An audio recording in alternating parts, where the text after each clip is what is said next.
Hi guys, welcome back to Bricks and Gears channel. Today I'm going to build a grabber arm and I'm going to show you how it works.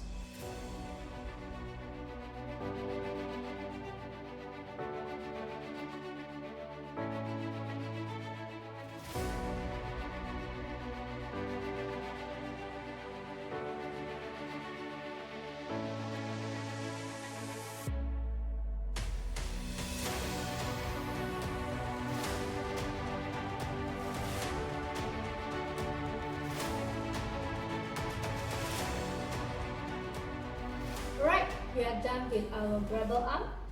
Okay, the motor is connected to the power function. Okay, so before you test it, you need to add a rubber band around it.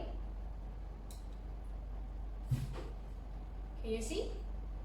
Okay, after you add a rubber band around it and then you switch it on, you notice that the grabber is not grabbing, it's not lifting up the arm. So what's wrong is the pulley. Okay, as you see at the back here, can you see? So if you notice, we're using a bigger pulley on the motor as a driver and a smaller at the bottom. Yes, it gives it speed, but it is not strong. It is not strong enough to lift up the arm. So what we're going to do here is I'm going to change the positions of the half bushing and the pulley. So I'm going to change its position.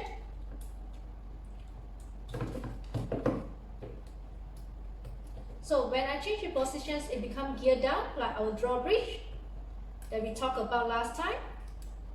Driver gear is smaller, so this is the driver, is smaller in size. The follower is bigger in size. It makes it move slower, but it increases the force. So you have the power function here. You have two directions, so you can adjust it to open and close, and as when it goes to the middle, it's like an off. Okay, so I'm just going to switch it on first. When you switch it on, you can see a light here.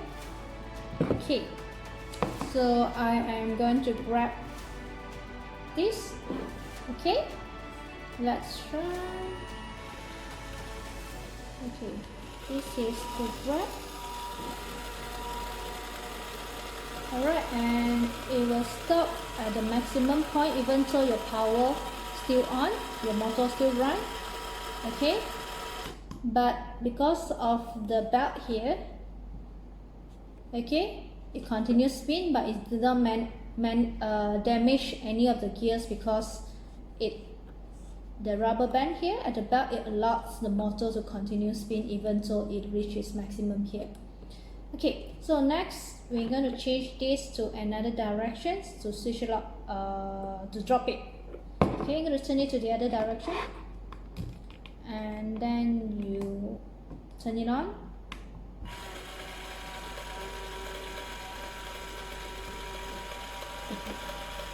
There we go, let's open up. Okay, I'll show you one more time.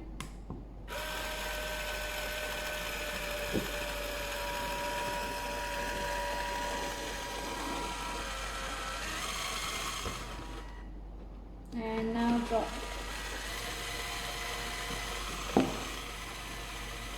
And stop. Okay, so this is how the grabber works. It controls the arm here to open and close. And we use a gearbox here. The reason that we use a gearbox here is actually, okay, for example, just now, after we lift it up, right, so able to hold this up. Do you know what make this go up? It's actually the gearbox. Okay, so I'm going to show you how the gearbox functions. Okay, so this is a gearbox. Okay, it consists of 24th tooth gear and a worm gear.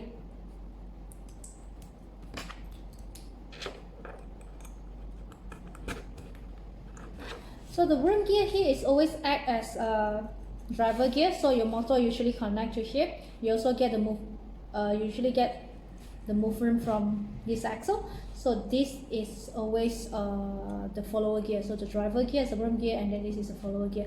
So as I spin, you see, okay, as I spin here, this turn very slow. I'm going to show you better with this here, which is the ones that is connected to our grabber arm.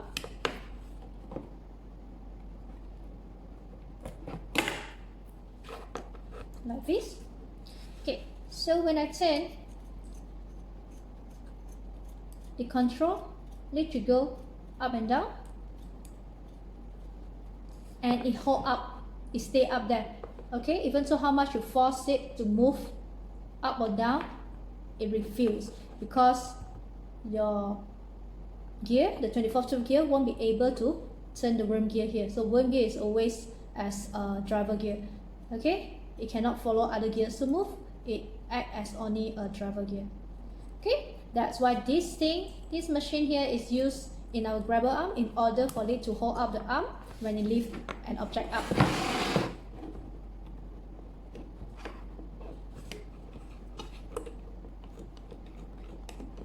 I'll put this back.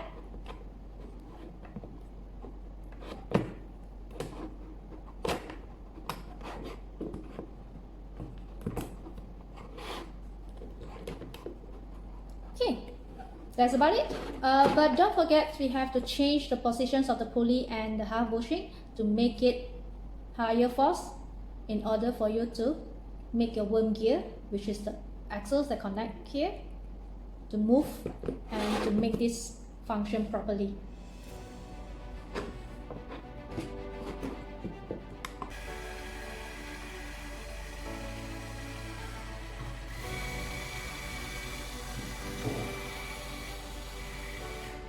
Okay, that's all for today. I'll see you in next video. Hope you have fun learning with our Legos project. Bye!